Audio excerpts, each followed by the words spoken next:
America has military bases around the world. That's what superpowers do. It makes sense. The Second World War ended 80 years ago. American troops never left. Never left from where?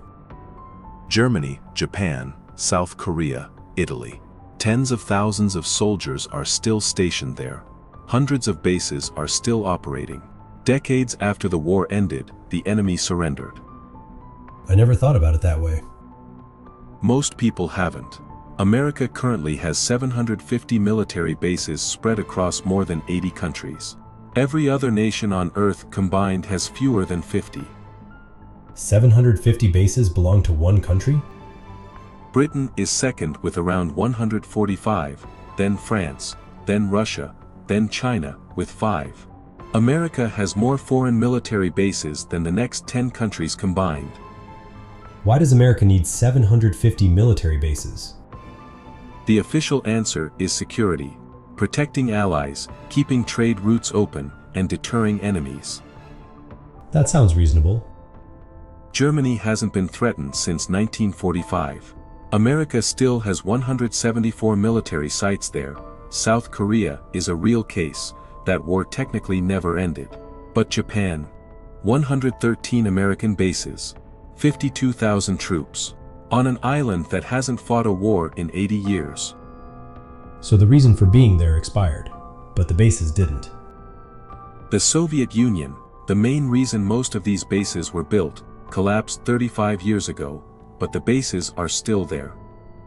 Then why do they stay? Washington gives you the security answer, but there is a second answer nobody puts in the press release. What is it? Global trade runs on the American dollar. To buy oil, most countries need dollars. To get dollars, they work inside American financial rules. And if any country considers stepping outside those rules, there is usually an American military base nearby to make them think twice. So the bases aren't just there to protect people, they're protecting a financial system. One researcher who spent his career studying this called it exactly that. Not a defense network, but a control network, built country by country, starting the day World War II ended. Why did it start right after the war? Because America came out of that war as the only major economy that wasn't destroyed. Europe was in ruins. Asia was in ruins. America had the money, the military, and the moment. So, instead of going home, it expanded.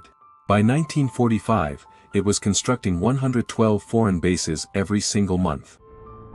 Do the countries hosting these bases want them there? Some do.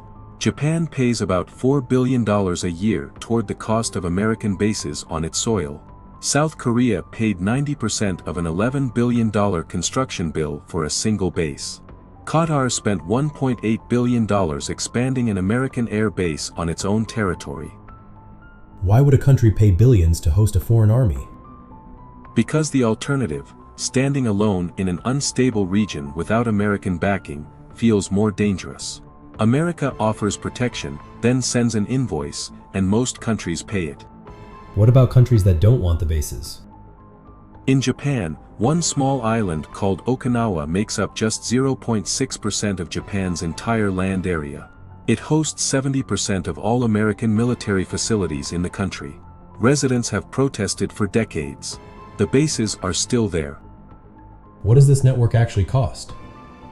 The Pentagon officially reports $22 billion per year. Independent researchers who counted everything, troops, healthcare, construction, and the wars launched from these bases, calculated the real number at over $150 billion annually. Since 2001, the total cost of wars conducted from this network has reached an estimated $2 trillion. $2 trillion. What did that produce? Iraq, Libya, Afghanistan, Syria. Every country where America launched a major military operation in the last 25 years is less stable today than before the intervention. So spending $2 trillion made things worse. It made things worse for the people living there. It made things very profitable for the defense contractors building the weapons, maintaining the bases, and supplying the wars. Has any country ever successfully removed these bases? Niger. After a change in government, the the new leadership told America to leave. America had just spent $110 million building a drone base there 5 years earlier. They left in 2024. The base sat empty. So it is possible to say no. Niger said no. They lost their aid, their security agreements, and their access to Western financial support almost immediately. That sounds like punishment. Washington called it consequences. So saying no comes at a price. Every country with a base on its soil watched what happened to Niger. None of them missed the lesson. And the bases remain. Because everyone now understands what happens the moment you ask them to leave.